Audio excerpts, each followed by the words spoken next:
Hello again. I'm Pete Gammon, and I am the Deputy Designated Safeguard Lead for Petroc. This is a continuation of the safeguarding videos which I'm currently producing, and in this video we'll look at legislation surrounding safeguarding. It's really important to say that there is no single piece of legislation that covers safeguarding and child protection in the UK. The Children's Act 1989 provides a framework for the care and protection of children up until their 18th birthday. There are certain sections of the Children's Act which we should all know about, so let's take a look. We'll start off by looking at Section 17 of the Children's Act, which is titled Provision of Service for Children in Need.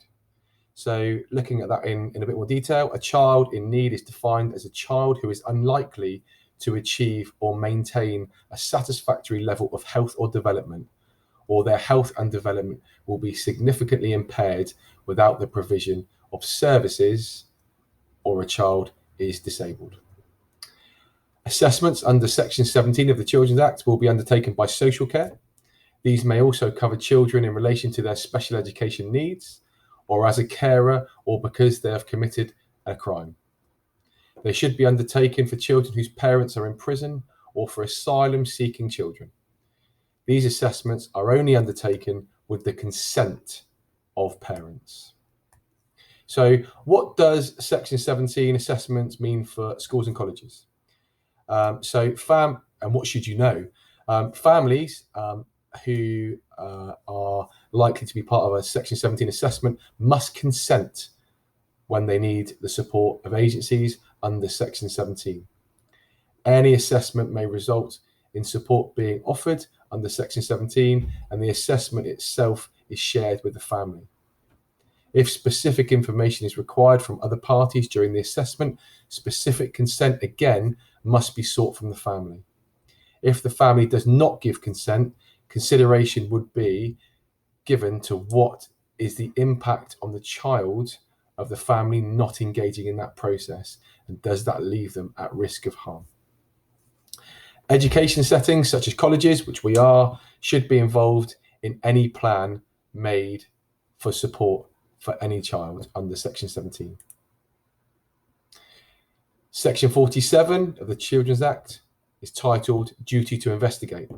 So looking again deeper into that, so it states that where there is reasonable cause to suspect a child is suffering or likely to suffer from significant harm, the local authority is required to make inquiries to enable it to decide whether it should take any action to safeguard and promote the welfare of the child or children.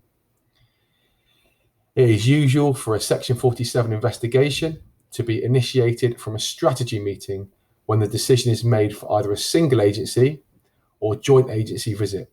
So single agency may well be a children's social care inquiry. A joint inquiry might be where children's social care and the police work together as part of a joint inquiry. What does this mean for schools? So consent of families for a Section 47 assessment is not required. There is a duty to share as the threshold of significant harm has been met. Education should be an active member of the strategy meeting and would be expected to share any concerns or strengths and be part of the discussion to decide, is the child safe now? And look at how we, as a college and wider other services, can support that child to keep them safe, and what further information may well be needed. During the assessment, a decision will be made to either hold an initial case conference, ICPC, to identify if a child should be placed on a care plan, or that the threshold has not been met of significant harm and the case placed under child in need, or Section 17, which we looked at earlier, or support provided via an early help support framework. Looking at Section 46 of the Child's Act, Police Powers Order. So this occurs when the police officer has reasonable cause to believe that a child could otherwise be likely to suffer significant harm if allowed to remain to their current circumstances. The police are able, under this order, to remove a child to suitable accommodation or take reasonable steps to ensure that the child's removal from any hospital or other place in which the child is then being accommodated is prevented. No child may be kept in police protection for more than 72 hours. Looking at section 20, cooperative agreement into care. This may occur when children who need to be accommodated because there is no one with parental responsibility, because they are lost or abandoned, or because the person who has been caring for them is prevented from providing them with suitable care or accommodation. This is a voluntary cooperative arrangement between the local authority and the parents or young person if they are over the age of 16. If you would like to discuss further any of this legislation or raise any concerns which you have, or have a concern for a child, please contact the Petrock Safeguarding Team on 01271 852 370 or email safeguarding@petrock.ac.uk. Thanks for watching.